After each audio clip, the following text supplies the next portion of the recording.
पुन्हा एकदा good morning. Good morning sir. Good morning sir. Good good morning. Morning sir. Good morning morning sir. Good morning. मी संतोष नारायण महेंद्रकर. आजचा आपला विषय आहे बिझनेस डेव्हलपमेंट टेक्निक्स. तर बिझनेस डेव्हलपमेंट टेक्निक्स मध्ये भरपूर विषय येतात, भरपूर बरेचसे विभाग आहेत. त्यातील आपण आज एक विषय घेणार आहोत,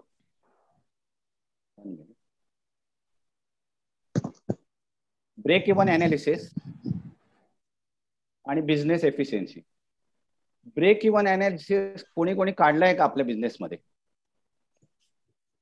प्रत्येकांचे बिझनेस आहेत इकडे, सर्वांनी काढलेलं असेल. मंथली काढून ठेवलेलं आहे, म्हणजे एवढ्या एवढ्या लाख रुपयाचा प्रॉफिट झाला तर ब्रेक इव्हन होईल असं टार्गेट ठेवलेलं आहे. आणि बिझनेस एफिशियन्सी त्याचं काय, ते काय एक्झॅक्टली? तर ते ब्रेक इव्हन आता ज्यांना माहित नसेल, ज्यांनी काढलेलं असेल ते खूप चांगलंच आहे, कारण ब्रेक इव्हन हा आपल्याला जरुरी आहे, खूपच जरुरी आहे बिझनेसमध्ये. तर ब्रेक इव्हन हा आपल्या बिझनेसमध्ये काढलाच पाहिजे. प्रोडक्ट वाईज काढा किंवा मंथली वाईज काढा किंवा इयर वाईज काढा. तर त्याच्यासाठी आपण आता ब्रेक इव्हन अनालिसिसवर जाऊ. तर break even analysis, it is the point at which neither profit nor loss is made, and the profit at the break even is zero, and break even point is also an indicator to figure out if a certain business is viable or not. Break even हा आवाज येतोय? Yes sir, your word. मी बाकीच्यांना mute करतो sir. चालेल चालेल. तर हा पॉइंट आहे ब्रेक इव्हनचा. तिथे आपलं एक तर प्रॉफिट आणि लॉस नसतो, इथून आपल्याला प्रॉफिट सुरुवात होतो. Okay sir, please carry on. आवाज येतो? नाही, बाकीच्यांना म्यूट करतोय सर. चालेल, no problem. Please carry on. तर ब्रेक इव्हन पॉइंट हा आहे. हा ग्राफ आपण नंतर मोठा आपण समजून घेऊ. इथून आपण जो सुरुवात होतो, इथे आपलं लॉस आपण जो असतो, म्हणजे फिक्स कॉस्ट, व्हेरिएबल कॉस्ट आहेत त्याच्यानंतर इथून आपला प्रॉफिट सुरू होतो. तर इथे आपला नो लॉस नो प्रॉफिट हा झिरो पॉइंट असतो हा. आणि ब्रेक इव्हन जर आपण काढतच नसोल बिझनेसमध्ये, तर आपला बिझनेस कुठे चाललाय तो आपल्याला माहिती नसतो. आणि कदाचित आपण लॉस, बरेचशे कंपन्या ह्या लॉस होतात, ब्रेक इव्हनच काढलेले नसतात. आणि मोठ्या म्हणजे टर्नओव्हर करून पण त्यांना लक्षात येत नाही की आपलं प्रॉफिट कुठे जातोय. त्यामुळे ना ब्रेक इव्हन ही खूप जरुरी आहे. आणि ब्रेक इव्हन जर होत नसेल तर मला वाटते आपल्याला कंपनी बंद करून नाहीतर दुसरी काहीतरी सुरू करावं लागेल. कारण नाहीतर काय होईल की लॉस हा वाढत जातो आणि त्याच्यानंतर मग पुढे आपल्याला त्रास होतो. तर याच्यामध्ये पहिले प्रकार आहे टाईप ऑफ कॉस्ट. समजून घ्या नीट आपल्या, आणि सिम्पल आहेत. आता इथे सीए पण बसलेले आहेत, त्यांना तर माहिती आहे.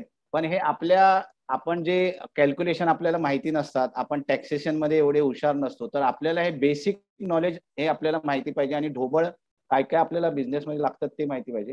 तर fixed cost is a set of cost that don't vary as a result of change in activity. This cost are needed in order to operate a business. हा आपल्या बिझनेसला फिक्स असतोच. आपला बिझनेस आता लॉकडाऊन आहे, आपलं ऑफिसचं भाडं तर आपल्याला द्यावंच लागणार. आपल्याला वर्कर्स जे आहेत त्यांचा पगार, जो सॅलरी, फिक्स सॅलरी आहे, त्यांना तर द्यावंच लागणार. असे बरेचसे फिक्स कॉस्ट आपल्याकडे बिझनेसमध्ये आहेत, ते आपल्याला मंथली आपल्याला द्यावंच लागतात. त्याला आपल्याला एक्सक्यूज नाहीच आहे. तर एक्झाम्पल याचे बघा, रेंट आहे, इन्शुरन्स असतो आपला बिझनेसचा, आपला ऍडव्हर्टायझिंग आहे, आपण बिझनेसला एक ऍडव्हर्टायझिंग करतो ते करतो. इक्विपमेंट, आपल्या बिझनेसमध्ये जे काय इक्विपमेंट्स लागतात.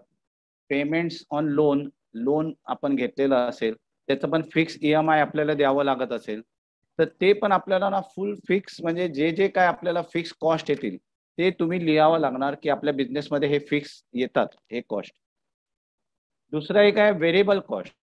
व्हेरिएबल कॉस्ट काय आहे? Variable cost is cost varies directly with change in the volume of production if it varies in total but remains constant in per unit.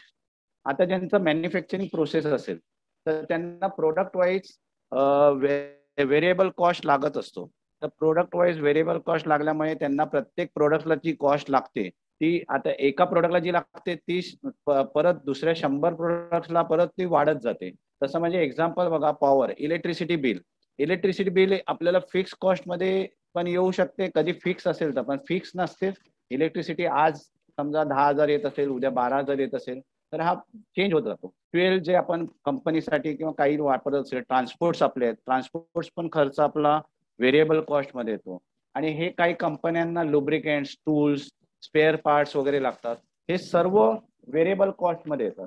समजा एखादा आपला प्रोडक्ट आहे, आपण समजा ट्रेडिंग मध्ये आहोत, तर एखाद्या प्रोडक्टला समजा 10 रुपये खर्च येत असेल आणि आपण 12 रुपयाला विकत असेल, तर 10 रुपये एका प्रोडक्टला येतो, तर 100 प्रोडक्टला पण आपल्याला व्हेरिएबल कॉस्ट 10 रुपये इंटू 100 तो फिक्सच असतो. म्हणजे तो चेंज होत नाही. व्हेरिएबल कॉस्ट हा लागणारच आपल्या प्रोडक्टला. तर 10 गुणिले 100 म्हणजे 1000. असं 1000 प्रोडक्शन केले तरी आपल्याला 1000 गुणिले 10 हा प्रत्येक प्रोडक्ट वाईज व्हेरिएबल कॉस्ट हा असतोच आणि तो बदलत नाही. सर्वांना समज आहेत का सर्वजण? Yes sir. Perfect sir, perfect continue. Perfect आहे. हा परफेक्ट. नाही म्हणजे काय नाही, मला नाही वाटेल, नाहीतर हा काय माहिती ना, कॉम्प्लिकेटेड विषय असतो.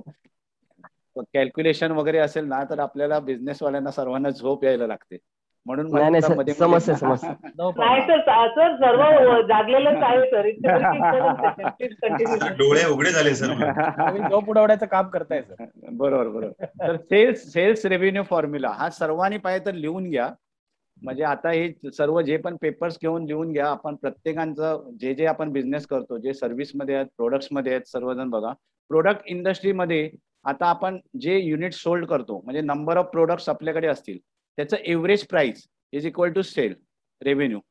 पूर्ण त्या वर्षाचं रेव्हेन्यू होतं. म्हणजे आपण किती प्रोडक्ट आणि त्याचं प्राइस केलं, सेल केलेलं आहे, त्याचं टोटल म्हणजे रेव्हेन्यू येणार.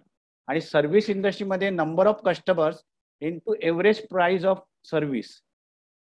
तुमच्या सर्व्हिसची काय एव्हरेज प्राइस असेल, तो पूर्ण टोटल रेव्हेन्यू येईल तुमचा इयरली काढा, मंथली काढा, तो टोटल तुमचा रेव्हेन्यू येईल. तर ब्रेक इव्हन पॉइंट हा कसा काढायचा? Break even for product and service industry.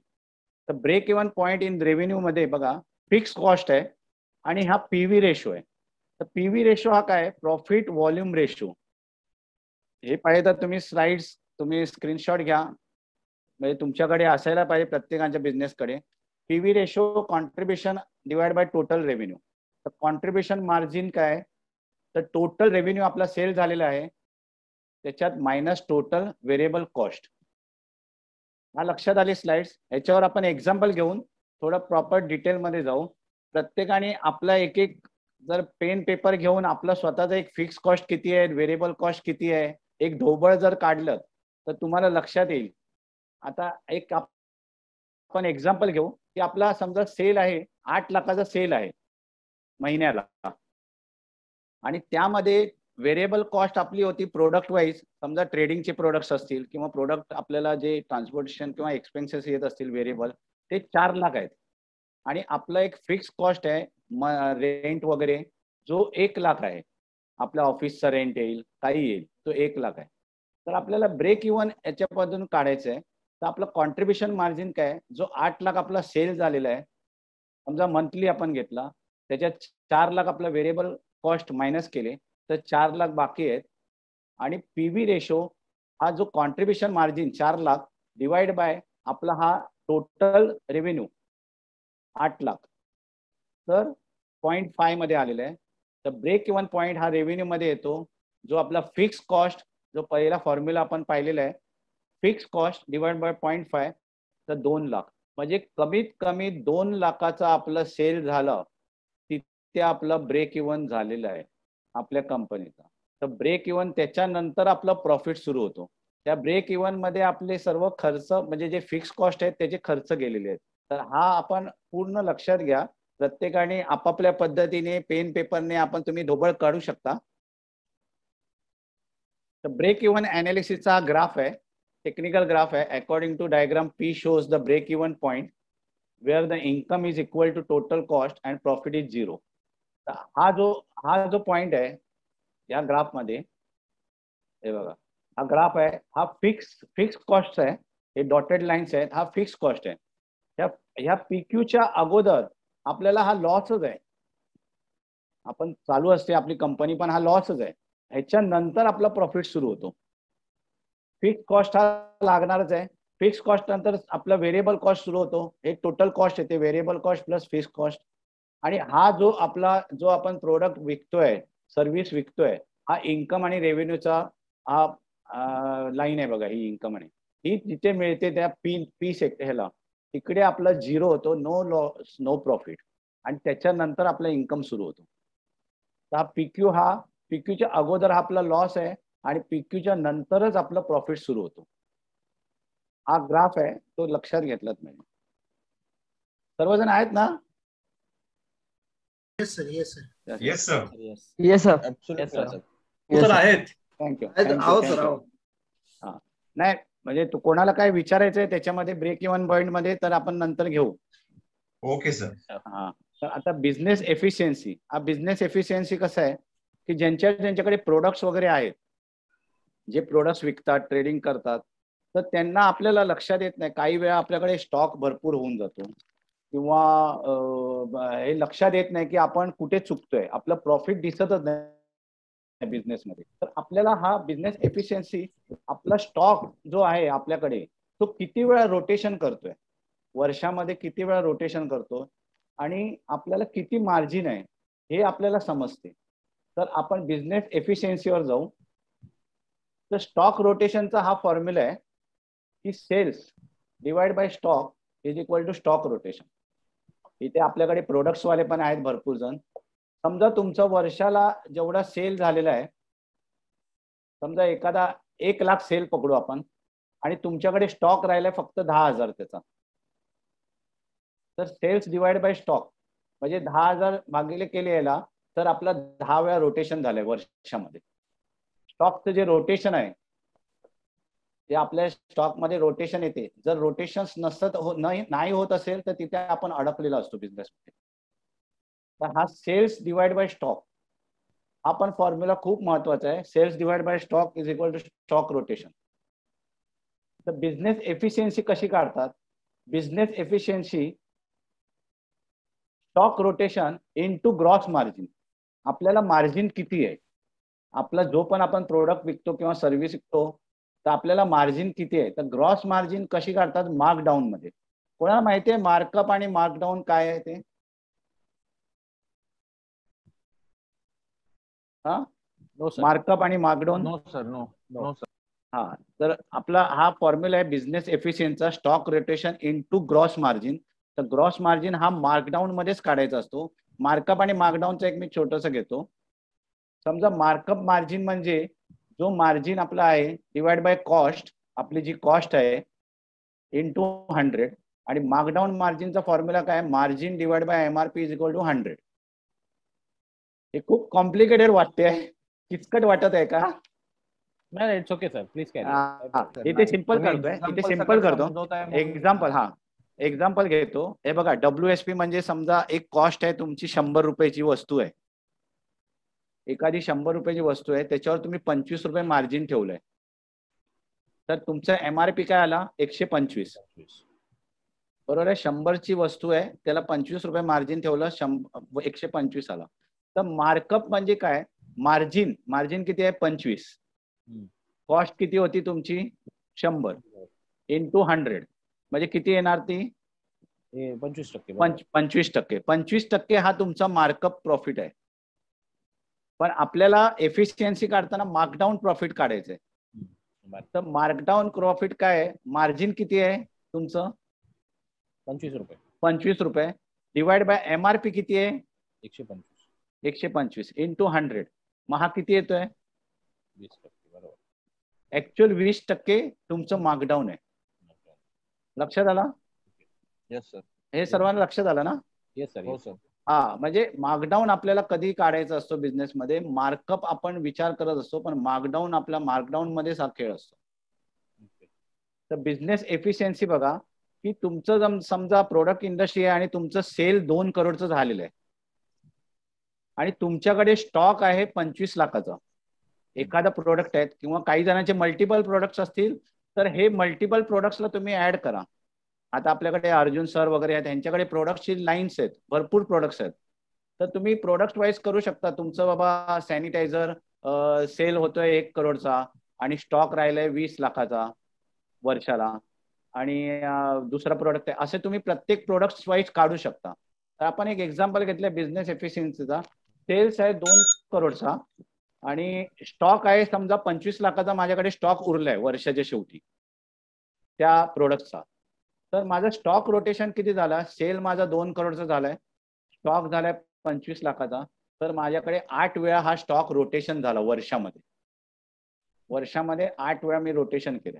तर बिझनेस एफिशियन्सीचा फॉर्म्युलाच आहे की stock rotation into gross margin. समजा माझं मार्जिन 20% आहे, मार्कडाऊन मार्जिन माझं 20% आहे, तर 8 इंटू 20% म्हणजे 160. हा 125च्या खाली यायला द्यायला नाही पाहिजे,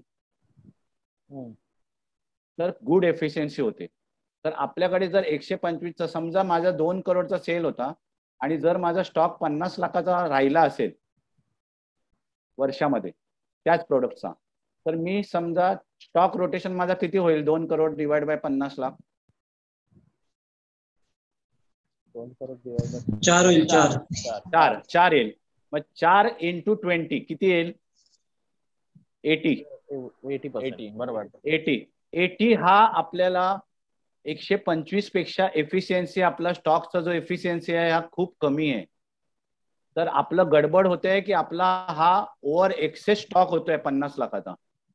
ओके. तर आपल्याला स्टॉक तो कमी करावा लागणार, तर आपली एफिशियन्सी वाढणार. लक्षात आलं का? म्हणजे तुमचं रोटेशन तुम्हाला वाढवावं लागणार किंवा हा स्टॉक कमी करावा लागणार. कारण तुमचं रोटेशन 50 लाखाचा स्टॉक ठेवून तुम्ही जर रोटेशन 4 वेळाच करताय तर कुठेतरी आपण चुकतोय गणित आणि तिथेच आपण फसतो आणि मग आपलं स्टॉक गळ्यात पडत जातो. तर तुम्ही हा प्रत्येक प्रोडक्ट वाईज काढू शकता स्टॉक, की बाबा आपला वर्षाचा एवढा आपला हा प्रोडक्ट सेल झालेला आहे, आपला एवढा स्टॉक बाकी आहे, तर सेल्स डिवाइड बाय स्टॉक तर इक्वल टू जे येईल त्याला 125 एवढा जरी आला तरी तो गुड एफिशियन्सी आहे. ओके. आणि त्याच्या वर जर जात असेल, काही जणांचं मार्जिन इकडे हेवी असते, तर मार्जिन हेवी असेल तर हे वर जाणार, तो गुड एफिशियन्सी होणार. बरोबर.